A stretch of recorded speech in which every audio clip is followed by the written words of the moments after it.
Antes de irmos para o vídeo, não se esqueça de se inscrever no canal e ativar as notificações. Isaías capítulo 6, verso 1 diz assim: No ano da morte do rei Uzias, eu vi o Senhor assentado sobre um alto e sublime trono, e as abas de suas vestes enchiam o templo.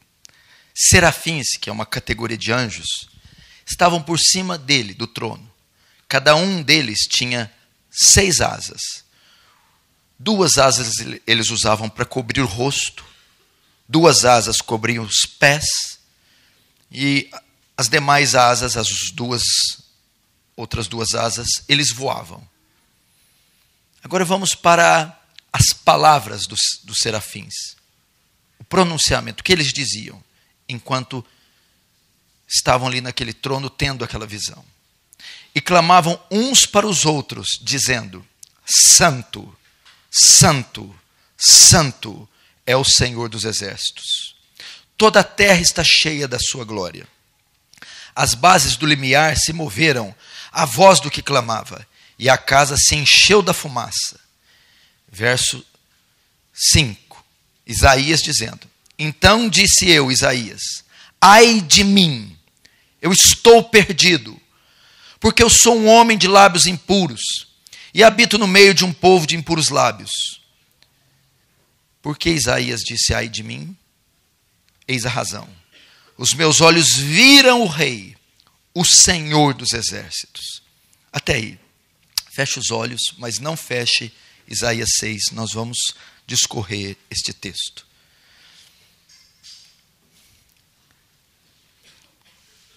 Pai Santo, mais uma noite estamos diante do Senhor. Eu quero te agradecer por sua bondade, porque todos esses dias o Senhor tem nos visitado, imerecidamente. Tem falado conosco, imerecidamente. Tem tido, Deus, a prontidão e a paciência de comunicar a nós um pouco do seu ser. Para te ser sincero, eu estou surpreendido com o que o Senhor tem feito. E eu não sei se o Senhor vai fazer o mesmo essa noite. E eu não quero confiar na carne e nem no braço humano para que tal coisa seja feita. Deus, faz o que bem entender. Faz conforme o Senhor quiser fazer. Faz, Senhor, de maneira a receber glória, a nos conformar à imagem do seu Filho. Oh Deus, despeja da graça aqui mais uma vez. Despeja, Senhor. Em nome de Jesus que eu te peço. Amém e amém.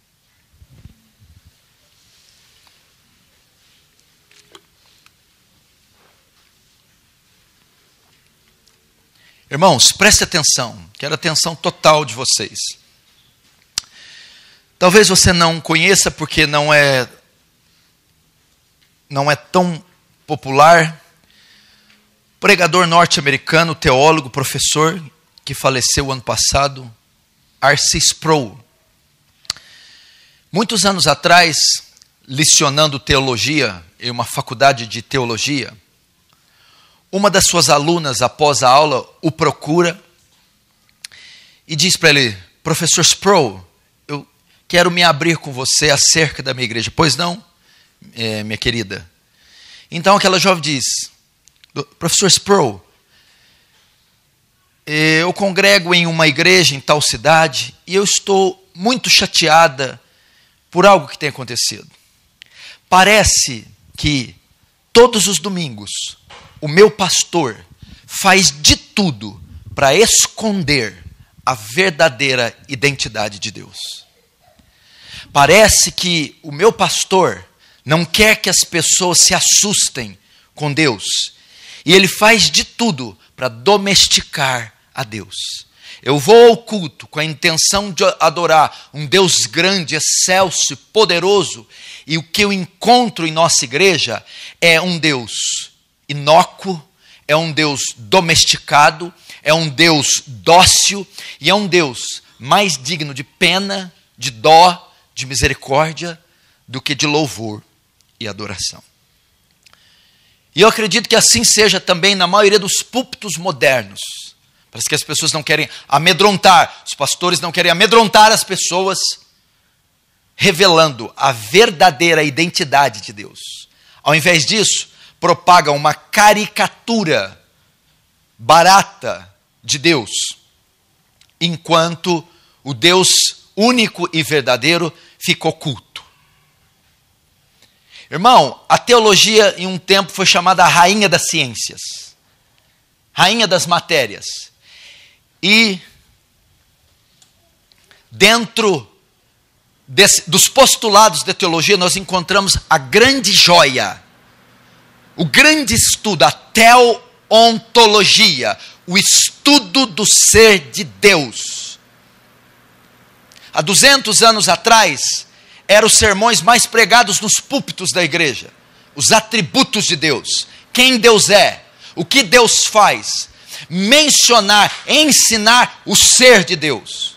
Mas um tempo para cá, essa doutrina foi banida dos púlpitos, para dar lugar à doutrina do homem, à exaltação do homem.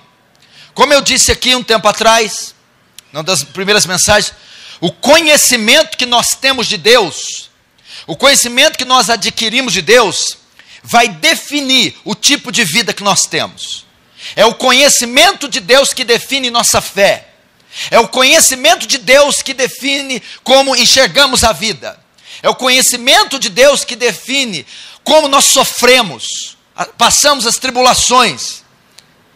O conhecimento de Deus, diga-me o que você sabe de Deus, e eu digo quem você é. Você é pesado pelo conhecimento de Deus que você tem. Uma vez, eu levo à conclusão então que um elevado conhecimento de Deus levará você a uma vida profunda, a uma vida santa, a uma vida elevada e uma vida piedosa. Se você acompanhar comigo no 2º capítulo da carta de Paulo aos Coríntios, na 2ª carta de Paulo aos Coríntios, no capítulo 4, verso 4, ele diz algo interessante. Ele diz: porque o Deus deste século cegou o entendimento dos incrédulos. Irmãos, durante esses dias aqui, parece que um véu foi tirado. Porque me parece que há muitos anos, o Deus desse século colocou um véu, uma venda. Ele cegou o povo de Deus, de modo que o povo de Deus não estava conseguindo enxergar a beleza do conhecimento de Deus.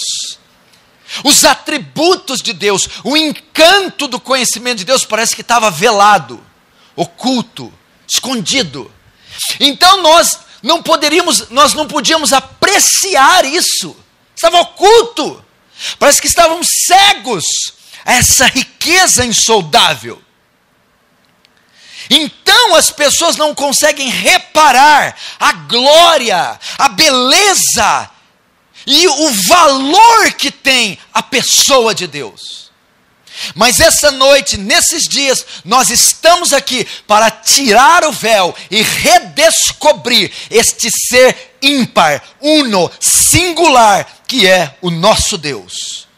Esses dias nós vamos desvendar a beleza do seu ser. O conhecimento de Deus. Agora, preste atenção. O aspecto mais importante do conhecimento do ser de Deus é a sua santidade. O aspecto mais importante do conhecimento do ser de Deus é a sua santidade. O atributo mais importante de Deus, mais elevado, é a sua santidade. Não existe nenhum outro atributo tão singular, tão elevado, tão distinto como esse. E quer ver como eu provo? Eu provo na visão de Isaías. É o único atributo diante do trono que está sendo dado ênfase. Os anjos cantam: Santo, Santo, Santo, Santo, Santo, Santo. Detalhe, não só para o atributo que eles dão ênfase. Você não está vendo os anjos cantarem amor, amor, justiça. Você não está vendo eles cantar misericórdia, bondade ou soberania. Eles estão enfatizando santo, santo, santo. Segunda coisa que você deve notar, o local onde eles estão enfatizando. O céu, a eternidade. É o atributo que fica o tempo todo, dia e noite, em toda a eternidade. Santo, santo, santo. Santo, santo, santo.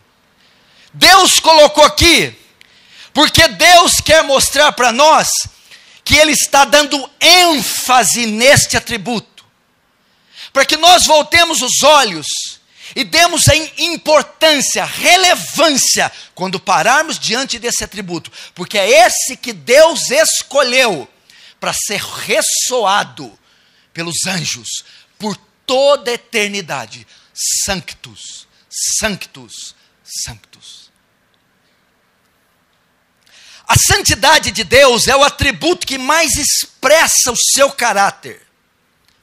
A santidade de Deus é o atributo que mais expressa a sua natureza, a sua essência. Não é que Deus possui santidade. Deus é santo. Para não ser santo, Ele tem que deixar de ser Deus. Um antigo puritano disse, a santidade de Deus não é um atributo. A santidade de Deus é o atributo. É o atributo dos atributos. Agora nós vamos aprender como o conhecimento deste atributo pode impactar radicalmente nossas vidas. Como o acesso a esses corredores sagrados, em especial a esse terreno que agora é perigoso, vamos discorrer da santidade de Deus. Como o conhecimento desse atributo pode afetar e transformar a sua vida, como está em Êxodo 34:8. Depois de Deus se revelar, Moisés foi ao chão. O que significa Deus ser santo? O que quer dizer a santidade de Deus? Ou o que se quer dizer Deus ser santo? Essa palavra vem do hebraico kadosh. Santo, santidade, kadosh. E ela tem dois significados: cortado e separado. Quando diz respeito de Deus, kadosh dá a ideia que Deus é cortado do pecado, separado do pecado, do mal, e Ele é posto à parte, transcendente, distinto. A ideia então de santidade compreende duas coisas. Primeiro, a pureza de Deus. Segundo, a distinção de Deus. Deus ser santo significa, primeiro, a pureza de Deus e a distinção, a transcendência de Deus. Isso significa Deus ser santo. Deixa eu te dizer algo aqui. Toda vez que você pensar em Deus, todas as vezes que você abrir o livro de Deus, todas as vezes que você dobrar o seu joelho e orar, todas as vezes que você subir em algum lugar para cantar, tenha sempre isso na sua mente: Deus é santo. Deus é santo. Deus é santo.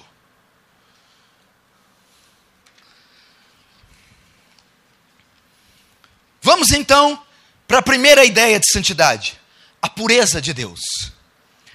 O que significa a santidade de Deus? Fala da pureza de Deus. Significa que Deus é puro, sem pecado, sem mancha. Não há um detrito no seu caráter, não há uma ruga no seu ser. Não há um pecado. Deus não tem dolo. Santidade fala da impecabilidade de Deus. Deus não pode pecar. A ninguém mais você pode atribuir isso. Não há um ser que exista em toda a face do universo a quem você pode atribuir impecabilidade. Só Deus é impecável. Abacuque 1,13 diz: tu é tão puro de olhos que não pode contemplar o mal. Deus é santo. 1 João 5, Deus é luz, e nele não há trevas nenhumas. Deus é luz, Deus é puro. Fala da pureza de Deus. Deus é puro, completamente puro, intensamente puro. Não uma ruga, uma mancha, um detrito no seu ser. Deus é completamente impecável. É impossível que o Altíssimo peque ou perverta o juízo. Você tem ideia da santidade de Deus? É algo tão forte. Bastou quantos pecados para Deus banir Adão e Eva do Éden? Um só pecado. Um único pecado fez com que Deus banisse Adão e Eva do paraíso. Por quê? Porque Deus é santo. Agora, a santidade de Deus não implica só em Deus ser puro. Santidade também significa que Deus é moralmente perfeito. Primeiro, a pureza de Deus. A pureza. Segundo, a perfeição de Deus. Deus não tem falha. É impossível que Deus erre. É impossível que Deus se equivoque. É impossível que Deus fale. Deus é perfeito. Você não tem ideia de algo perfeito. Não existe em toda a esfera da existência algo perfeito. Se você quer imaginar algo perfeito, os teus olhos têm que se voltar para Deus. Só Ele é perfeito. A santidade implica na sua perfeição. Você encontra harmonia em todos os atributos. Não um que ele exceda mais e outro que ele deixa a desejar. A perfeita harmonia em todos os seus atributos. E não há falha, nem mancha, nem equívoco em nenhum deles. Deus é perfeito. Salmo 18:30 diz: este é o Deus cujo caminho é perfeito. Você serve um Deus que não falha, que não desliza, que não escorrega, que não trapaceia, que não titubeia, que não hesita, que não pode falhar. Você serve um Deus que não tem uma mancha, uma ruga, completamente puro. Segundo, o que é a santidade de Deus? Primeiro, a pureza. Segundo, a transcendência de Deus. A distinção de Deus. Deus é transcendente. A palavra do transcendente vem do latim transcendere. Voar alto. Levantar-se sobre. Exceder. Estar acima. Como Criador, Deus está acima de toda a criação. Deus excede toda a criação. É o El Elyon, o Senhor Altíssimo. Por que Altíssimo?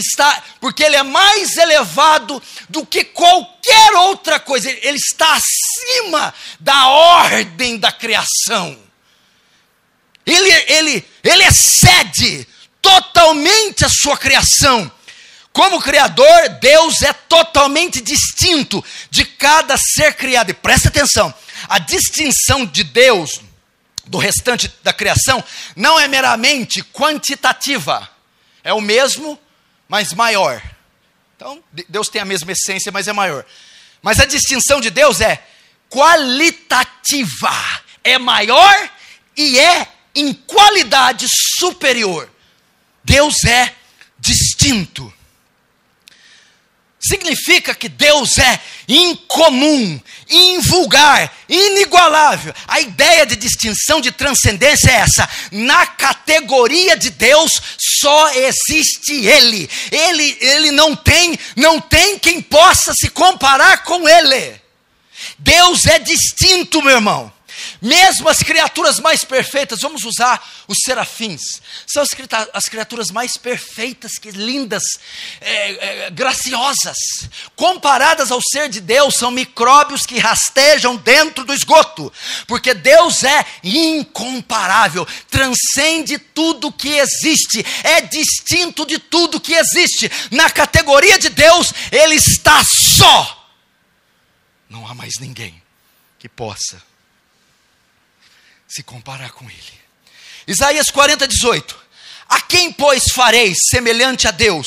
Ou com quem o comparareis?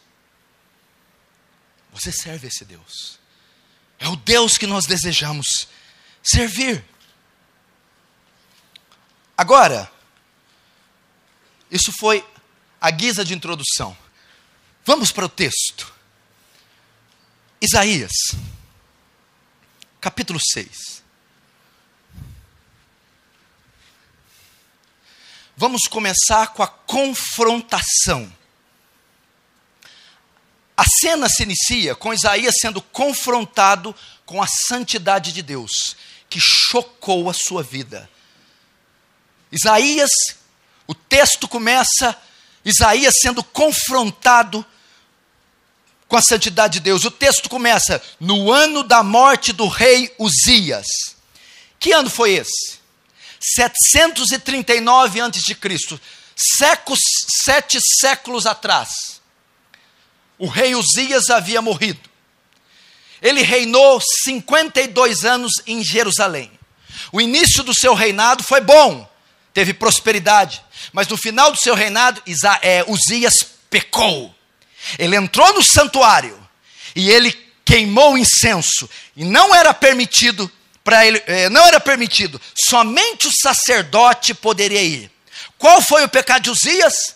Ele não respeitou a santidade de Deus, pecou contra Deus.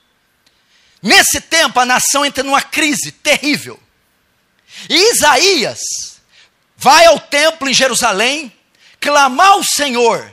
Diante dessa crise, ele vai buscar o Senhor. E lá dentro do templo, Isaías tem a visão dos céus e o trono de Deus. E Isaías é confrontado com a santidade de Deus. E ele diz assim, verso 1. No ano que morreu o rei Uzias, eu vi o Senhor. Eu vi o Senhor. Deus permitiu que Isaías o visse. Isaías mal sabia que estava prestes a ter uma experiência que marcaria toda a sua vida ali no templo. Que mais o texto diz? Eu vi o Senhor assentado sobre um alto e sublime trono, e as abas das suas vestes enchiam o templo. Notem, aonde Isaías vê Deus? Aonde foi que Isaías vê Deus? Aonde todo teólogo contemporâneo deveria vê-lo? Aonde todo pastor contemporâneo deveria vê-lo? Aonde toda a igreja moderna deveria vê-lo? No seu trono. Nós temos aqui uma menção da soberania de Deus. Deus estava exercendo o seu governo pleno em toda a terra.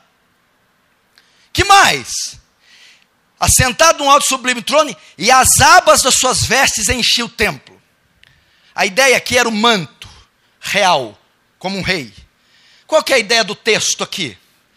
Os reis naquela época, a grandeza dos reis era medida pelo tamanho das vestes, pelo tamanho do manto. E quanto maior, mais pomposo, maior era a grandeza desses reis. Então, quando eles entravam nos seus palácios para subir nos tronos, eles vinham com as vestes arrastando pelo chão.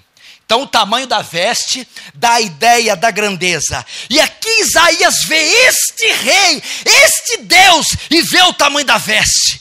As vestes eram tão grandes que cobriam todo o templo. A grandeza dele. O que acontece quando Isaías vê a visão?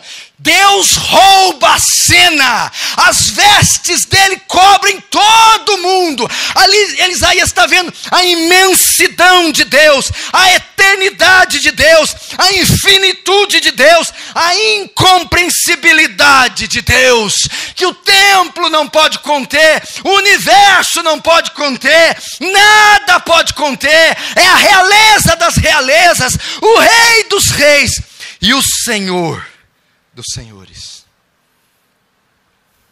É isso que nós estamos estudando aqui. Os atributos de Deus.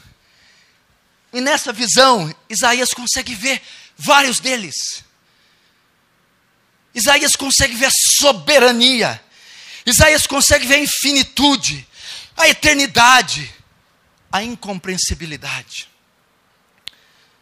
Só que a santidade de Deus, ela abarca todos os demais atributos. A santidade é o adorno de todos. A justiça de Deus é uma justiça santa. O amor de Deus é um amor santo. A misericórdia é uma misericórdia santa. A soberania é uma soberania santa. Ele é o adorno e por que não dizer, ele é a soma de todos os outros. E dele procedem todos os outros. Por quê?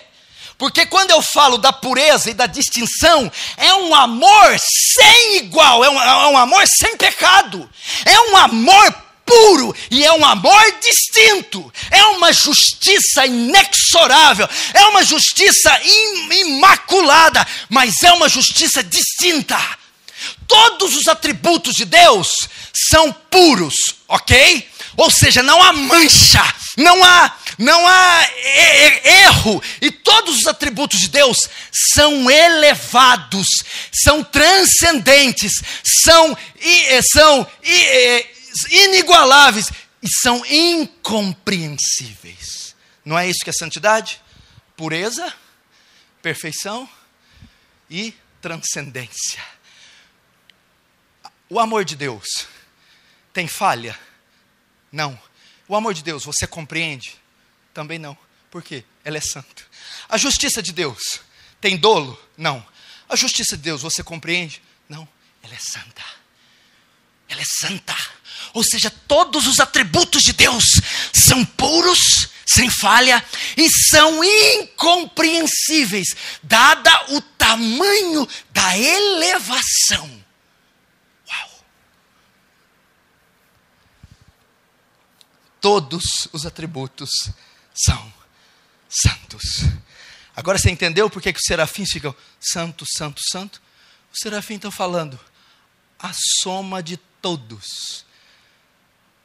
A soma do que Deus é. Se colocar todos os atributos e somar, o produto final é God Holiness, a santidade de Deus. Se você somar toda justiça, misericórdia, infinitude, graça, soberania, ira, amor, soma todos, vai dar santidade.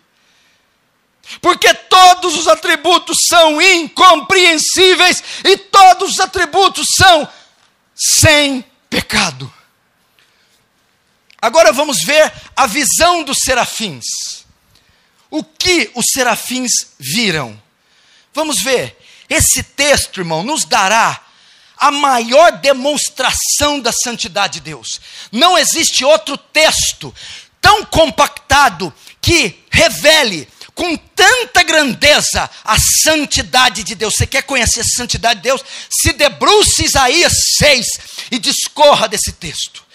Vamos ver agora a visão que os serafins têm. O que os serafins estão vendo vai nos revelar a santidade de Deus. Veja só. Serafins são as criaturas mais majestosas que existem. Talvez são as criaturas mais perfeitas que existem.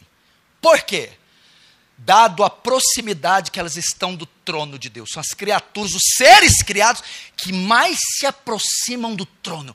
Elas ministram diante do trono de Deus. Agora, para que isso seja possível, elas não morram, a visão dos anjos e a visão de Isaías revela isso. Eles têm 6 asas.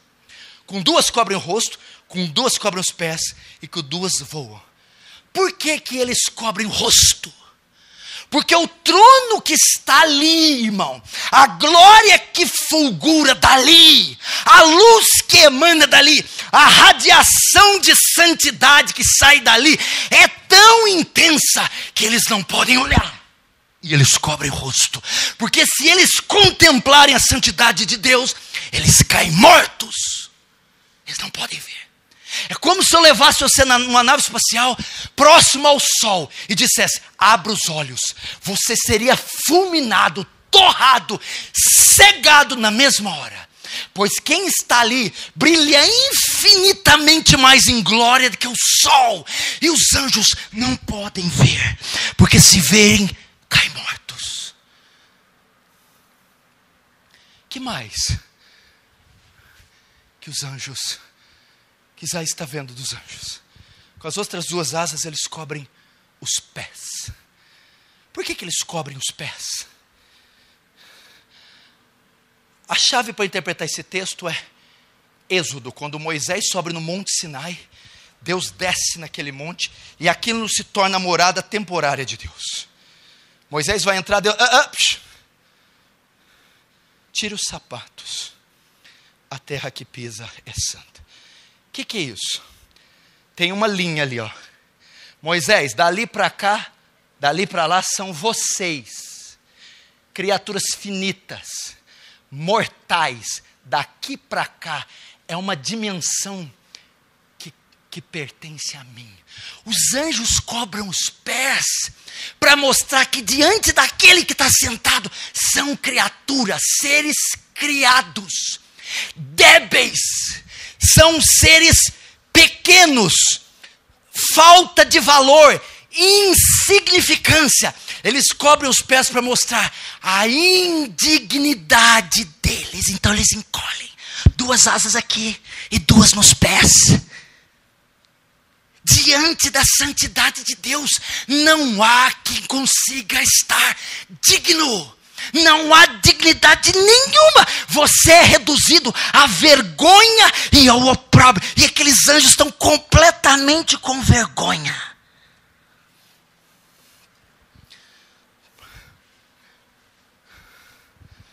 Por causa da santidade de Deus.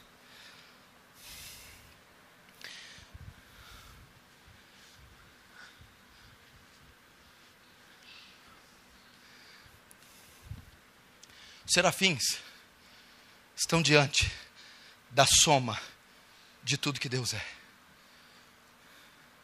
Deus sentado no seu trono e todos os atributos inseridos, convergidos nele, e aquela glória emanando, aquela radiação. E eles não podem ver. Moisés chegou diante dele e disse: rogo-te que me mostre a tua face. Deus diz: é impossível. Se você me ver, você cai morto. A mesma coisa com os serafins. Irmãos, esta é a reação que os serafins têm diante de Deus, que Isaías está contemplando. Isso aí é o Deus Santo. E com duas asas eles voavam. Mostram prontidão em servir a Deus. Você está começando a entender agora diante de quem você está? Diante de quem você faz suas orações? Quem é o dono desse livro? Quem é que manda nesse palco? Quem é que você professa fé? Primeiro, puro, impecável, sem ruga. Segundo, perfeito, sem uma falha moral. Terceiro, distinto, sem igual, transcendente. Esse é o nosso Deus. Agora, o que mais impressiona na visão de Isaías não é o gesto dos serafins, é a declaração dos serafins.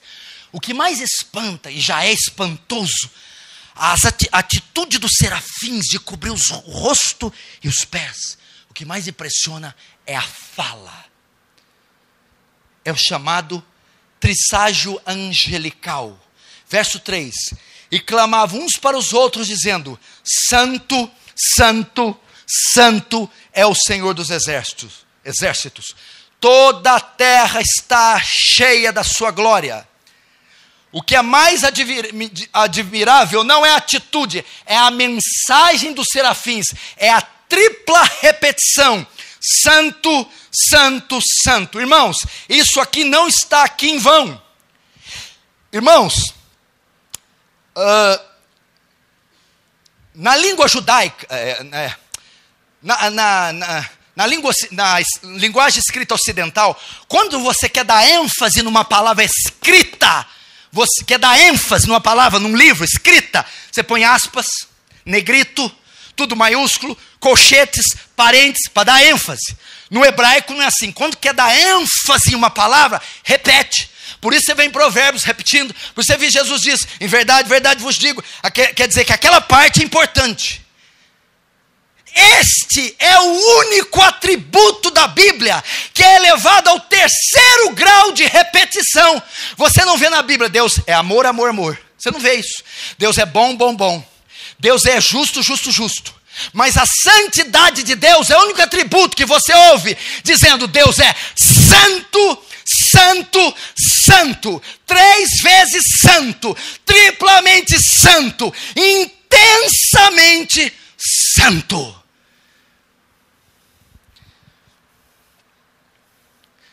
Deus quer dar ênfase.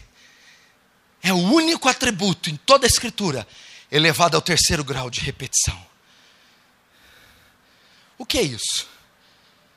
O autor quer dar a ideia, e Deus que o inspirou, que a santidade de Deus, a santidade é uma dimensão que consome a própria essência do seu ser. Ele eleva esse atributo acima de qualquer outro. É a soma e a substância de tudo que Deus é. A composição de Deus, se eu posso usar essa palavra, a composição, a essência do ser de Deus é santa. Quando fala 3 vezes, fala da intensidade. Se falasse Deus é santo uma vez, Deus era só santo. Se falasse Deus é santo, santo 2 vezes, Ele é mais santo do que nós.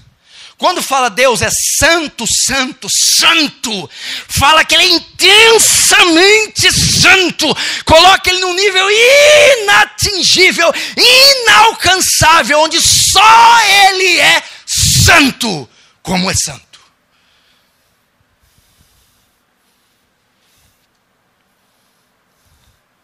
Intensamente santo. Então você poderia dizer assim: intensamente soberano, intensamente justo, intensamente onipotente, intensamente onisciente, intensamente amoroso, intensamente misericordioso. Essa ideia, tudo em Deus é intenso, profundo, convergindo na sua santidade. Mas notem, não é só a visão dos anjos cobrindo o rosto e os pés que mostra a santidade. Não é só o trisságio angelical, mas é também o nome de Deus. O nome de Deus é santo. Olha comigo na Bíblia, no verso 1. No ano da morte do rei Uzias, eu vi o Senhor. Presta atenção na palavra Senhor aí. Está S maiúsculo, E minúsculo, N minúsculo, H minúsculo, O minúsculo e R minúsculo. No Senhor do verso 1. Agora no verso 3. E clamavam uns para os outros, dizendo: santo, santo, santo é o Senhor. Olha Senhor aí no verso 3. S maiúsculo, E maiúsculo, N maiúsculo, H maiúsculo, O maiúsculo, R maiúsculo.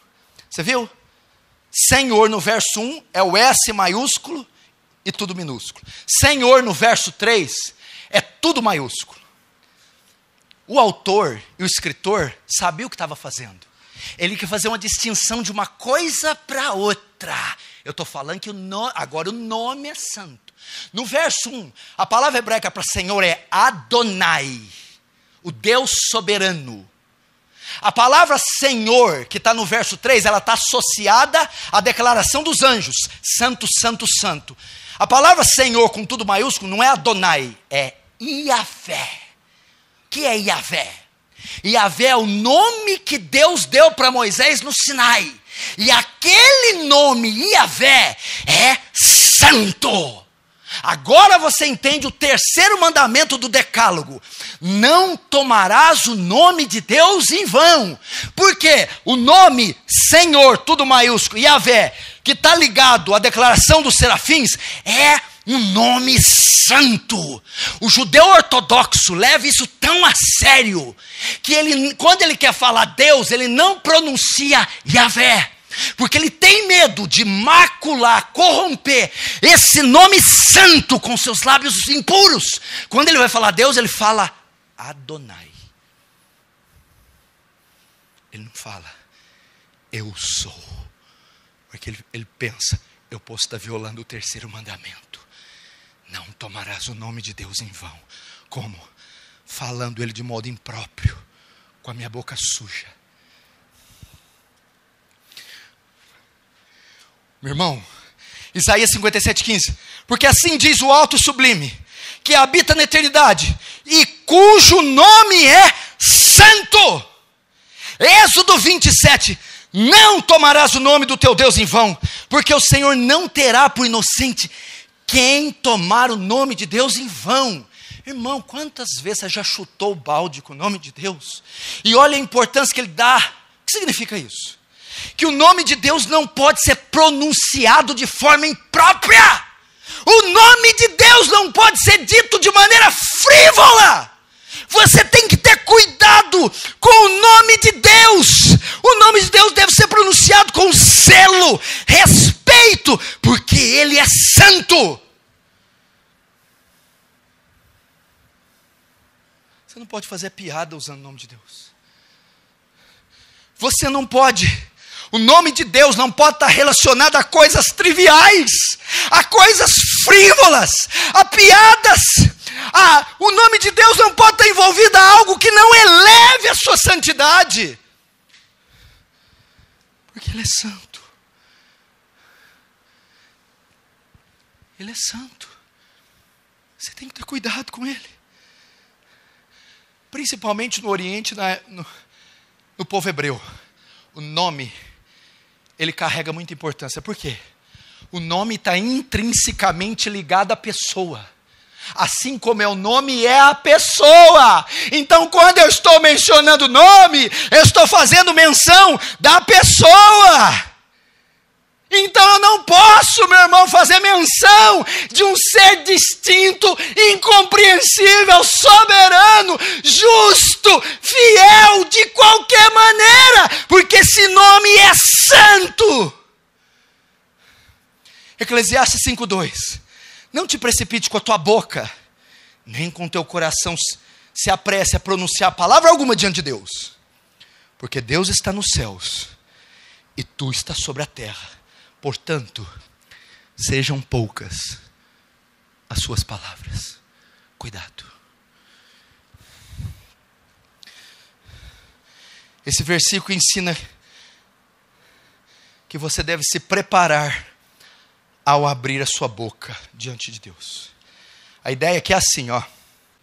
Esse versículo significa: todas as vezes que você abrir a boca para pronunciar o nome de Deus, tenha cuidado, porque Ele é santo. Veja só, para você ter uma ideia, como isso é descuidado. Muitos anos atrás, um filho do diabo, chamado Armandinho, ele compôs uma música. Quando Deus me desenhou, Ele estava namorando. O que ele fez? Ele estava usando o nome de Deus, ensinando para uma geração inteira de jovens, caracterizando que Deus tem namorada, que Deus bota o boné para trás, que Deus é um cara muito louco. Blasfêmia! Usando o nome de Deus em vão, passando para milhares de jovens uma ideia covarde, carnal de Deus.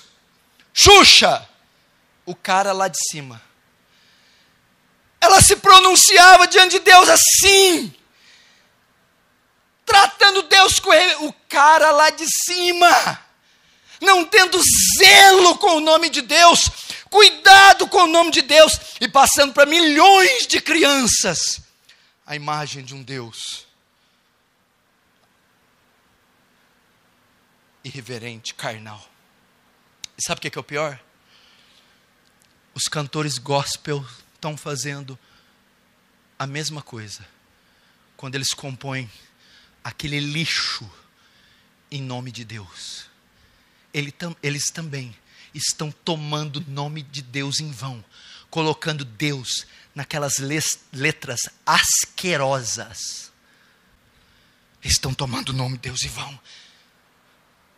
Nós não podemos fazer isso, meu irmão. Hoje você está vendo o nome de Deus ser banalizado. Você encontra nas barraquinhas souvenirs com escrito o nome de Deus, pulseirinhas escrito o nome de Jesus, o nome mais santo que existe, sendo vendido por R$1,99 numa barraquinha, como uma bugiganga. Filipenses 1:2-9 diz: por isso Deus também o exaltou soberanamente e lhe deu um nome que está sobre todo nome. Deus é santo. Como é que vai reduzir o nome do Criador, o nome do Salvador, a uma fitinha, a um boné, a uma bugiganga e um camelô? Você está reduzindo Deus àquilo.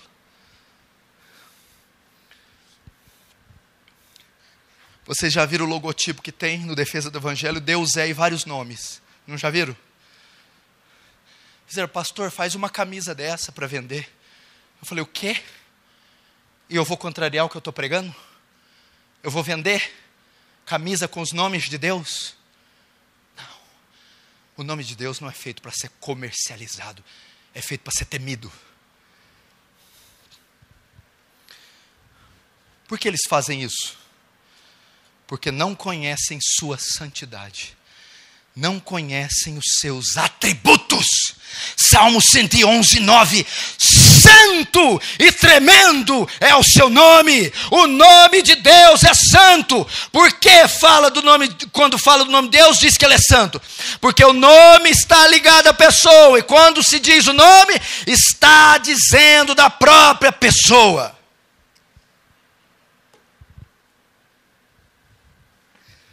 Quantos estão entendendo? Diz amém. E agora? E o ministério e a santidade? Agora para os ministros, ou para os aspirantes de ministério. O ministério e a santidade. Vocês se lembram de 2 ministros de louvor no Antigo Testamento? Foram brincar com a santidade de Deus. Sabe quando Deus respondeu? Pena capital. Fulminou, matou. Levítico 10:1-3. E os filhos de Arão, Nadab e Abiú, escute, tomaram cada um o seu incensário.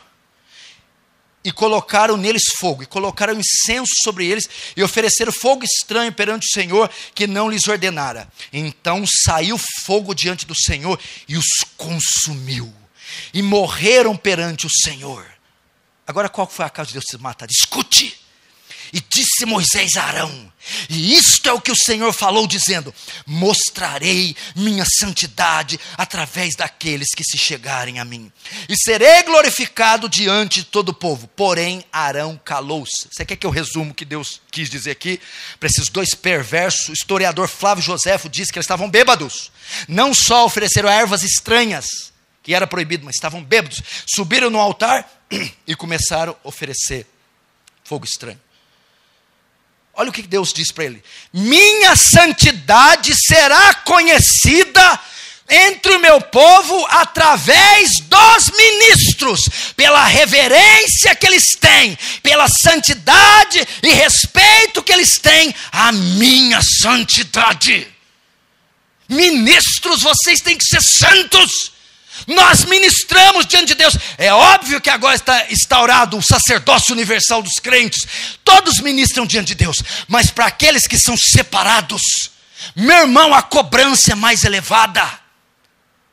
Deus diz: quando fogo estranho é queimado, eu não posso tolerar. Aí vai a pergunta: como é que você se prepara para o ministério?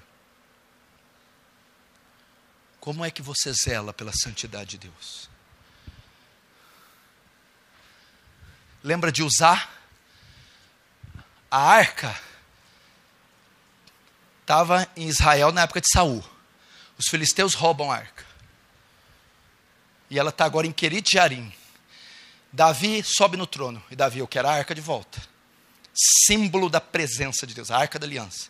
Não é que está ali em São Paulo no tempo de Salomão, não. É a arca da Bíblia. Davi vai buscar. E Davi prepara uma comitiva e uma carroça de bois. Coloca a arca em cima da carroça. E dois carroceiros guiando a carroça. Uzá e Aiô. Então, a arca lá atrás da carroça. Num dado momento, os bois tropeçam nas pedras, a arca balança e vai cair. Uzá vê e vai segurar na arca para ela não cair. Hora que Uzá toca na arca, Deus o mata. Fulmina, fere, mata na hora. Por quê? Por causa da santidade. Uzá não queria que a arca caísse no chão, porque o chão é impuro.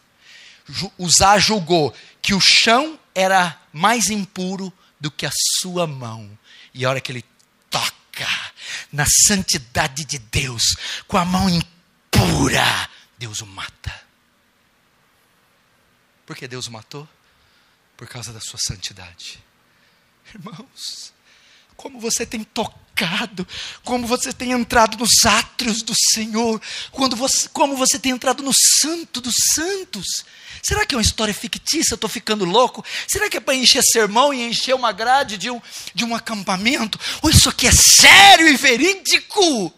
Onde está aqui o caprichozinho emocional, o tapetezinho? Deus simplesmente enviou do céu a sua ira e fulminou Uzá. A santidade de Deus é tão séria que por causa dela ele matou o próprio filho. A justiça executou, mas foi amando da santidade. Quem foi violada foi a santidade. Quem exigiu direito foi a santidade. A justiça puniu, mas amando da santidade. O próprio filho.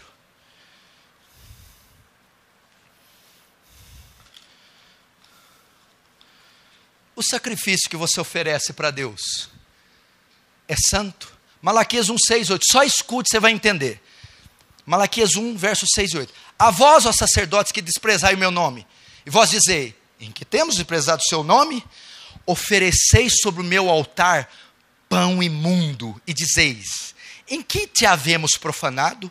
Nisto que dizeis, a mesa do Senhor é desprezível. Porque quando ofereceis animal cego para o sacrifício, isso não é mal? E quando ofereceis o coxo enfermo, isso não é mal? Ora, apresenta ao teu governador, porventura terá agrado de ti? Diz o Senhor dos Exércitos. Olha o sacrifício que eles estavam fazendo. Na lei de Moisés era ordenado quem fosse oferecer sacrifício, pegasse o melhor do rebanho, a ovelha mais gorda, limpa, não podia ter uma ruga, tinha que ser novinha, bonita, e colocar lá. Os cereais, tudo era do melhor. O que os sacerdotes aqui de Malaquias estavam fazendo? Pegavam o animal cego, não dava para o abate, não dava para comer, e jogava. Animal com sarna, coisa de segundo resto. E o Senhor está dizendo, vocês estão profanando a minha mesa, vocês não estão respeitando a minha santidade, oferecendo esse sacrifício imundo. Eu quero dizer, o que você tem oferecido para Deus durante a semana? Como você oferece seu corpo, seus olhos, sua mente, seu coração, suas orações? É o imundo? Você se prepara, você se separa, você se santifica e tem oferecido na mesa do Senhor um sacrifício suave?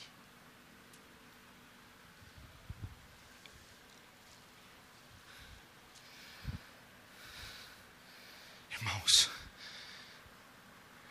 respeita a santidade de Deus. Um dia eu falei assim para um jovem: jovem, Deus é onipresente e Deus é onisciente. O que significa? Que quando você está sozinho, você nunca está sozinho. Deus está com você lá. E quando você pensa, Deus também está vendo seus pensamentos. Então, é uma onisciência que vê pensamentos santa. É uma onipresença que está com você santa. Aí eu disse a ele: respeite a onipresença de Deus, porque Ele está vendo você. Respeite a onisciência de Deus, porque Ele está vendo o que você está pensando. E essa onipresença e onisciência são santas. Santas. Agora,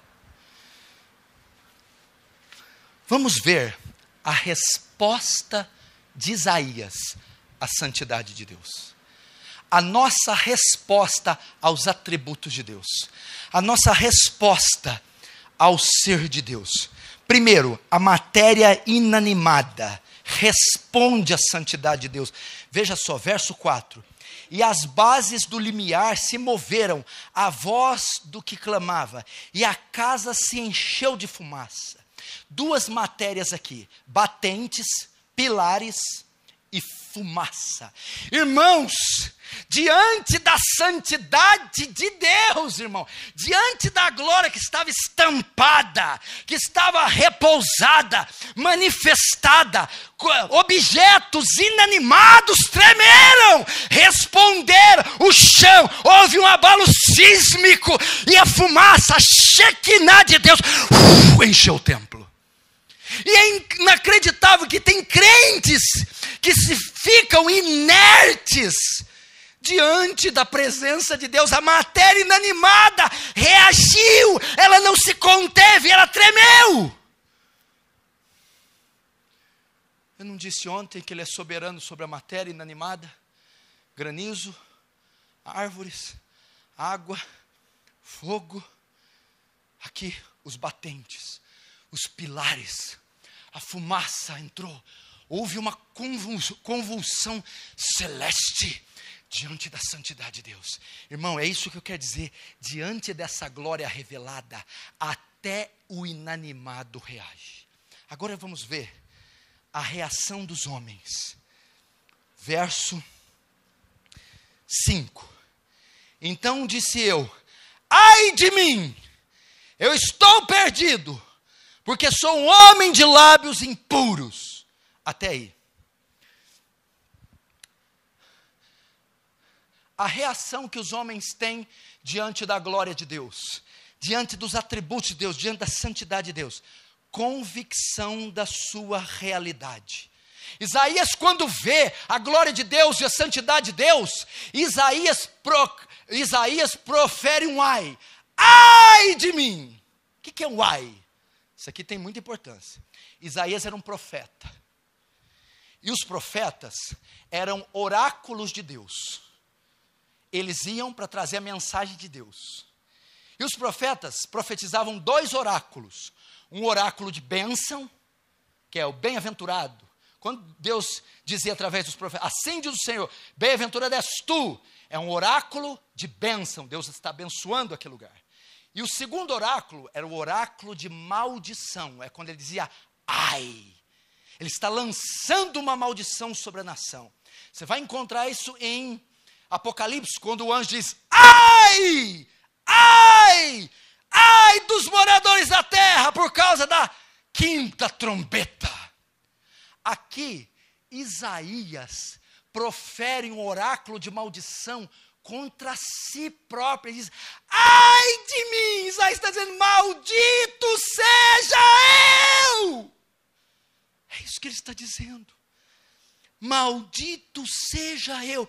Ele está dizendo aqui, eu sou digno de ser amaldiçoado. Meu irmão, Isaías estava começando agora a ver quem ele era e quem Deus era. Quando nós temos contato com a santidade de Deus, o nosso pecado é exposto e nós nos sentimos dignos de condenação. Veja só. Ai de mim, estou perdido, porque eu sou um homem de lábios impuros. A ideia de Isaías é que aquilo que é o melhor de mim é corrupto. Isaías teve convicção dos pecados. Meu irmão, você nunca vai saber quem você é, enquanto você não souber quem Deus é. Quem Deus é. Convicção do pecado. E quando ele fala assim, ó, eu estou perdido. A ideia aqui do hebraico é assim, ó.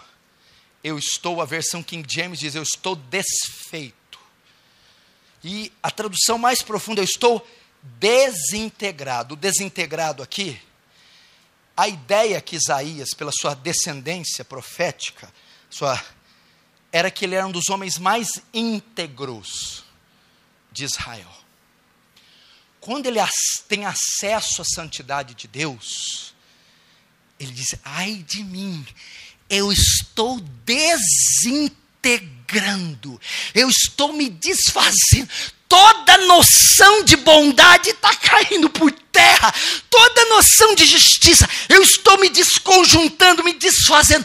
Esse é o propósito desse acampamento. O conhecimento do ser de Deus nos reduzir a nada, nos desconjuntar, nos desintegrar, nos desfazer. Ai de mim, eu estou me desfazendo. Essa é a ideia. E é isso que está acontecendo conosco quando ouvimos da incompreensibilidade, quando ouvimos da justiça, quando ouvimos da soberania, quando ouvimos da fidelidade, da onipotência, onisciência, onipresença, nós começamos a nos desconjuntar. É isso que eu e o Renan tem conversado. Essa é o sentimento que está sendo trazido a nós. Aquilo que é o melhor de mim é corrupto. Depois vai dizer: habito no meio de um povo de impuros lábios. Olha que coisa tremenda. Você vai falar: tá, vi o estado da perdição deles. Não. Olha isso aqui, presta atenção nesse tópico. Quantas vezes Isaías trafegava sobre aquele lugar? Ia, vinha. De repente, quando ele vê a santidade de Deus,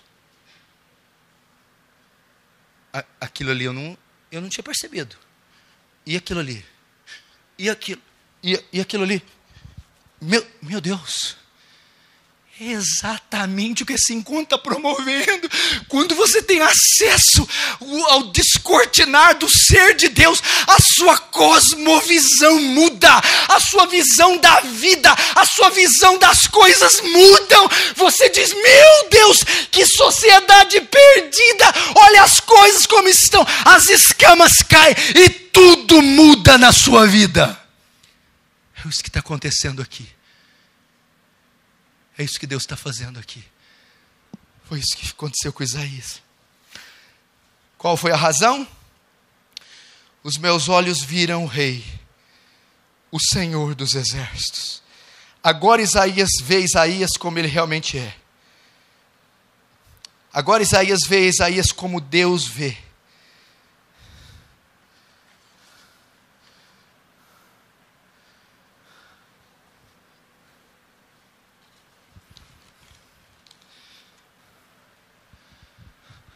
Estão entendendo, irmão?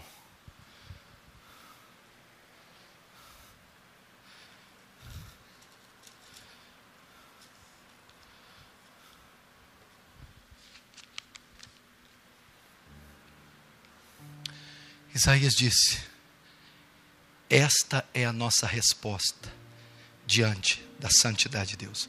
Como a santidade é a soma dos outros atributos, esta é a nossa reação diante da onipotência, da onisciência, da onipresença, da imutabilidade, da infinitude, da incompreensibilidade, da soberania, da justiça, da misericórdia, do amor. É as nossas escamas caírem e dizer: ai de mim, a ideia, eu não posso diante de um Deus santo, eu não posso dar tapinha nas costas, eu não posso proferir palavras frívolas, eu tenho que ter cuidado, Ele é santo demais e Ele vai me punir, porque eu estou desfeito, o melhor de mim é corrupto.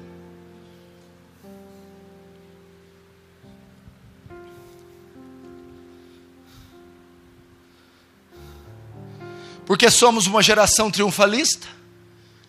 Porque somos uma geração arrogante, autossuficiente? Porque nós não conhecemos a nossa miserabilidade. E por que não conhecemos a nossa miserabilidade? Porque não conhecemos a santidade de Deus. E por não conhecer a santidade, nós não conseguimos ver a grandeza do Evangelho. Porque não vemos nosso estado miserável, nem reconhecemos nossa perdição. Mas quando nos depararmos com a santidade de Deus, notaremos a nossa miserabilidade, a nossa total perdição. Então correremos para o Evangelho, para a graça de Deus, clamando por misericórdia e perdão, e Ele nos salvará, nos restaurará e nos santificará. Você quer ter uma experiência com Deus hoje? Você quer que Deus abra as portas do trono e deixe você ver uma orla, um pedacinho da orla? Você quer ter uma experiência traumática como a de Isaías? Oxalá Ele nos desse. Oxalá fosse aqui conosco, meu irmão, e você visse um alto e sublime trono. Se você quer isso, feche os olhos, curva a cabeça. Gostou do vídeo? Então não se esqueça de se inscrever no canal e acionar as notificações. Estamos pedindo isso por conta das novas normas do YouTube. Para isso é necessário seguir 3 passos: se inscrever no canal, ativar as notificações clicando no sininho ao lado do botão inscreva-se e curtir o nosso vídeo. Fazendo isso, você irá contribuir com o canal e ajudará a levar o Evangelho para mais pessoas. Deus abençoe.